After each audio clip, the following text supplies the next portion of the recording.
Everyone, welcome again on my tutorials.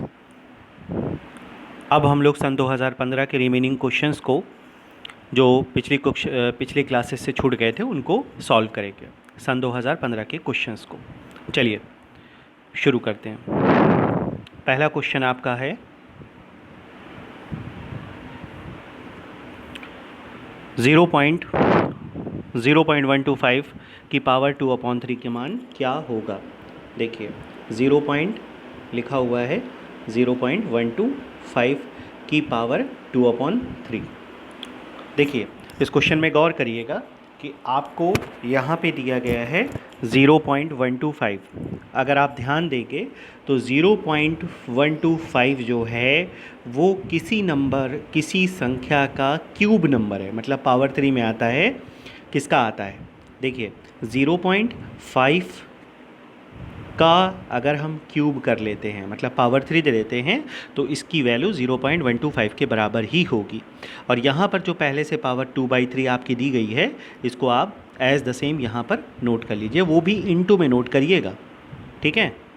चलिए 0.125 और यहाँ पर जो पावर दिया गया है उसको आप नोट कर लीजिए। अब आप देखिए यहाँ पे 3 से 3 कैंसिल हो जाएगा और आपके पास बचेगा 0.5 की पावर 2। 0.5 की पावर 2 की वैल्यू क्या होगी? 0.5 इंटू 0.5 मल्टीप्लाई कर लीजिए, इसकी वैल्यू आ जाएगी 0.25। तो इस तरीके से इसका आंसर मिल जाएगा आपको।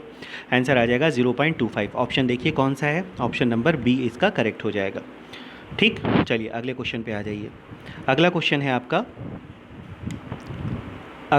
है आपका कि 2.5 माइनस अपॉन में 1, फिर उसके बाद 3.25, फिर नीचे नंबर्स दिया गया है। इसमें बहुत सारे नंबर्स दिए गए हैं, इनको देख के कंफ्यूज नहीं होना है। इसको जो सॉल्व करना है वो कभी ऊपर से सॉल्व नहीं करना है, याद रखिएगा। यहाँ से इसको बिल्कुल भी मत टच करिएगा। आप सबसे पहले इसको सॉल्व करिए, नीचे से शुरू करिए और जहाँ तक कोशिश करिए इसको ओरल करिए। देखिए अगर हम 0.75 और 0.50 को ऐड कर लेते हैं तो क्या आ जाएगा, जल्दी बताइए। 0.75 और 0.50 को अगर हम ऐड कर लेते हैं, 0.75 और 0.50 को ऐड करने पर आ जाएगा आपका 1.25, ठीक है। तो आपके पास जो नंबर बचा आपका, देखिए ऊपर का नंबर, अभी ये वाली जो सेक्शन इसको आप रहने दीजिए, पहले जो आपका जोड़ के आया है आप वो लिखो। देखो 3.25 कहाँ से लिखा हमने, ये लिखा, माइनस लगा हुआ है और उसके बाद आपका नंबर लिखा हुआ है 2.5 और आपका जो आया 1.25, ठीक है। अब आप क्या करोगे, इसका इससे मल्टीप्लाई करो और इसको घटा दो। 1.25 में 3.25 से मल्टीप्लाई करो और उसके बाद उसमें से कितना घटा दो, 2.5 घटा दो। इसको अपनी कॉपी में कर लेना। इसकी जो वैल्यू आएगी आपकी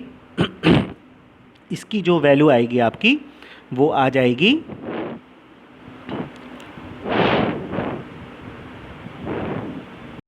देखिए इसकी वैल्यू आ जाएगी आपकी 2.5 जो आपका दिया गया है। देखिए पहले इसको मत लिखिए, 2.5 मत लिखिए, पहले लिख लीजिए आप जो है, मतलब जब उसने उसको सॉल्व किया तो सॉल्व करने के बाद आपका आ जाएगा 1.1625 और अपॉन में आपका जो वैल्यू दिया गया था 1.25, ठीक है। और इसमें जो दिया गया है आपका अपॉन 1 और यहाँ पर क्या दिया गया है आपका 2.5। तो आप ये करो 1.25 को डेनोमिनेटर को ऊपर लेके चले जाओ, ठीक। तो आपकी वैल्यू क्या आ जाएगी, आपकी वैल्यू आ जाएगी 2.5 माइनस 1.25 अपॉन में 1.5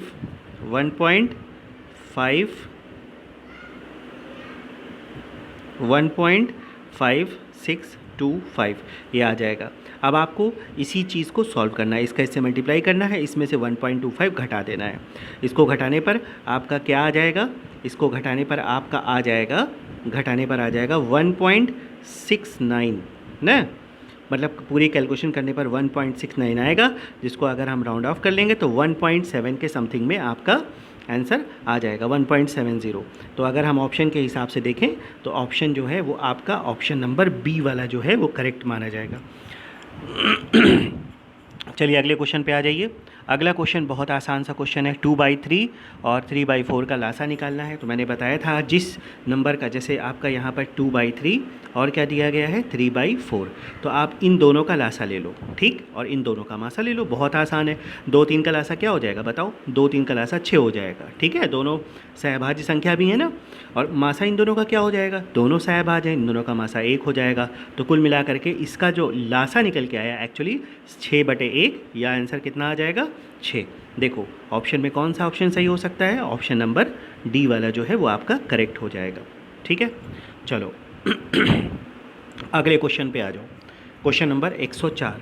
ए और बी की, जल्दी से आना है। ए और बी की आयु का अनुपात 6:5 है, और उनकी आयु का जोड़ जो है वो मैं यहाँ लिख दे रहा हूँ, कट गया है, 44 साल, ठीक है। साल है तो 8 वर्ष के बाद उनकी आयु का अनुपात होगा, ठीक। बहुत अच्छा क्वेश्चन है, एकदम आसानी से लगेगा। देखिए आयु का अनुपात कितना दिया गया है? 6:5। तो एग्जैक्ट आयु मान लेते हैं 6x है और 5x है ना। उनका योग जो है वो कितना दिया गया है? 44 दिया गया है।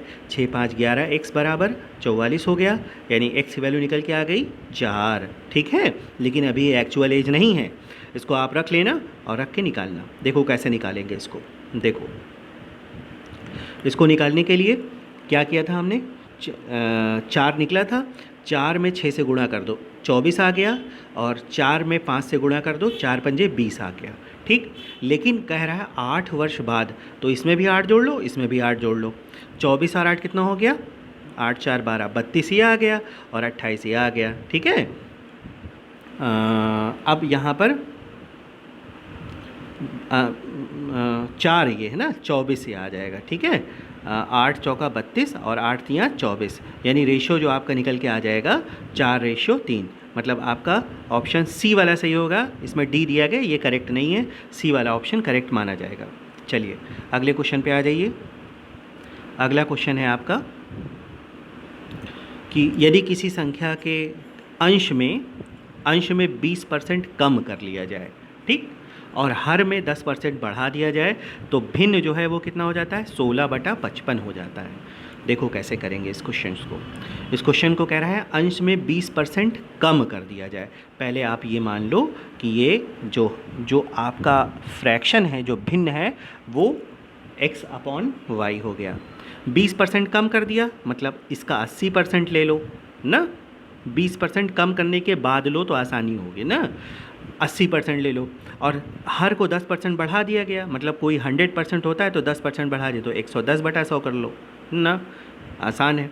और भिन्न कितना हो जा रहा है? 16/55 हो जा रहा है। मतलब ऐसा कर देने पर 16/55 के बराबर हो जाएगा। चलो देखो, अब यहाँ पर 80 में जब x से गुणा कर देंगे तो क्या आ जाएगा? 80x आ गया, और नीचे क्या आ जाएगा? बटे 100 भी रहेगा, बटे 100 भी रहेगा, और बटे में 110y/100।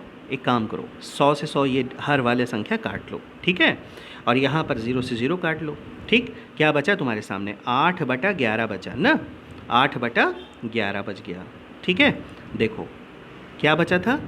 8/11, यही बचा था, 8/11, और यहाँ x लगा था, यहाँ y लगा था, और सामने जो फ्रैक्शन दिया गया था वो दिया गया था 16, और यहाँ पे दिया गया 55। 8 से काटो सीधा सीधा 16, और 11 से 5 काट लो, तो मतलब जो भिन्न आ गया x/y वो कितना आ गया? 2/5। देखो किसी ऑप्शन में दिख रहा है 2/5?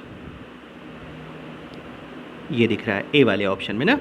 ये ए वाला जो ऑप्शन है यही इसका करेक्ट आंसर हो जाएगा, ठीक है। इस तरीके से क्वेश्चन को सॉल्व किया जाएगा। चलिए अगले क्वेश्चन पे आ जाइए बिना टाइम गवाए हुए। अगला क्वेश्चन है आपका, कह रहा है कि -√3 अपॉन में √3 -√2 का गुणात्मक प्रतिलोम। देखो दो तरीका का प्रतिलोम होता है, एक होता है योगात्मक प्रतिलोम, ठीक है, और एक होता है गुणात्मक प्रतिलोम। तो जो योगात्मक प्रतिलोम होता है उसमें सिर्फ साइन चेंज होता है, ठीक, और गुणात्मक प्रतिलोम में संख्या का रेसिप्रोकल कर दिया जाता है। ये दो चीज़ याद रखो। जैसे मान लो 1/2 है, ठीक, अब इसका अगर योगात्मक प्रतिलोम कहता है तो क्या करोगे? -1/2 कर दोगे, सीधे से योगात्मक प्रतिलोम आ गया। लेकिन अगर इसका गुणात्मक प्रतिलोम कह रहा है तो क्या होगा? 2/1 हो जाएगा, साइन नहीं चेंज होगा। साइन गुणात्मक में नहीं चेंज होता, साइन योगात्मक में चेंज हो जाता है, ठीक है। चलो आगे देखो, क्वेश्चन को देखो, क्वेश्चन में क्या कहा जा रहा है। सबसे पहले देखो इस क्वेश्चन को सॉल्व करने का तरीका क्या होगा। इस क्वेश्चन को सॉल्व करने के लिए पहले ये लिखो -3 अपॉन में क्या लिखा है √3 माइनस √2 लिखा है।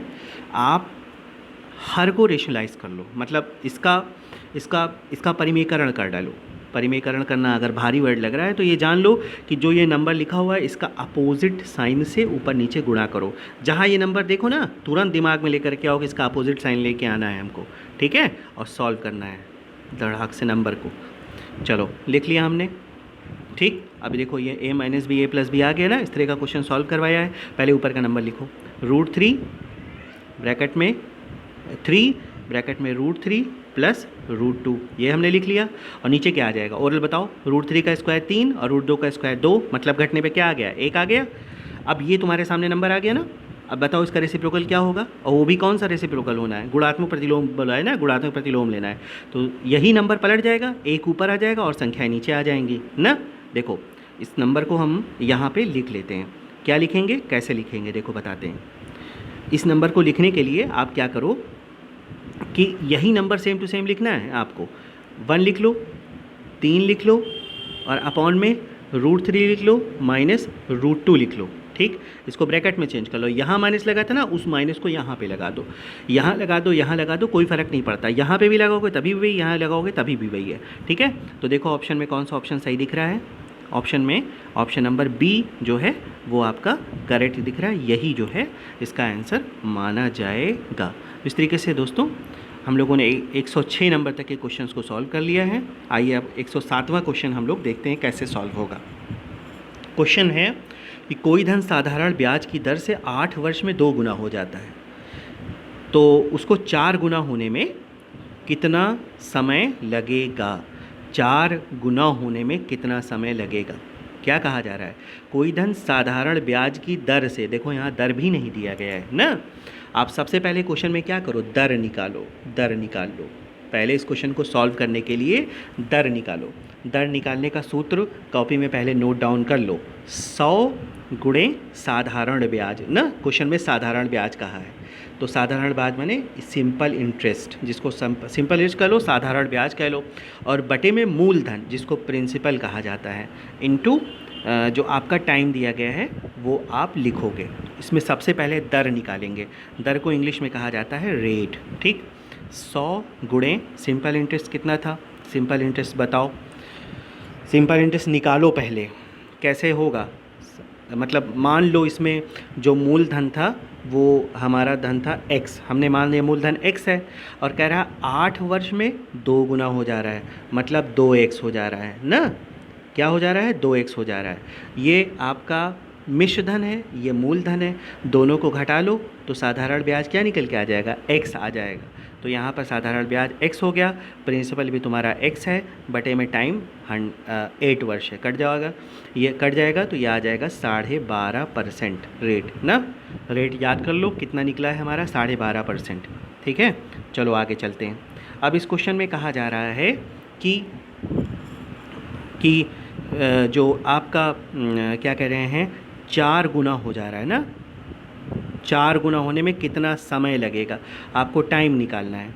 तो देखो हमारा जो था क्या कहते हैं आपका साधारण, हमने प्रिंसिपल x मान लिया, प्रिंसिपल जो है वो हमने x मान लिया, ठीक है। और उसके बाद कितना हो जा रहा है आपका मिश्र धन जो है, जिसमें आपका कह रहे हैं 4 गुना हो जा रहा है, मतलब 4x हो जा रहा है। अब इन दोनों को घटा लो, 4x में से घटाओगे 3x आ गया, ये क्या आ गया, साधारण ब्याज निकल के आ गया, ठीक है, साधारण ब्याज निकल के आ गया। और रेट तुम्हारा क्या दिया गया है, रेट तुम्हारा निकल के आया ना 12.5% निकल के आ गया। चलो अब क्वेश्चन को सॉल्व करो।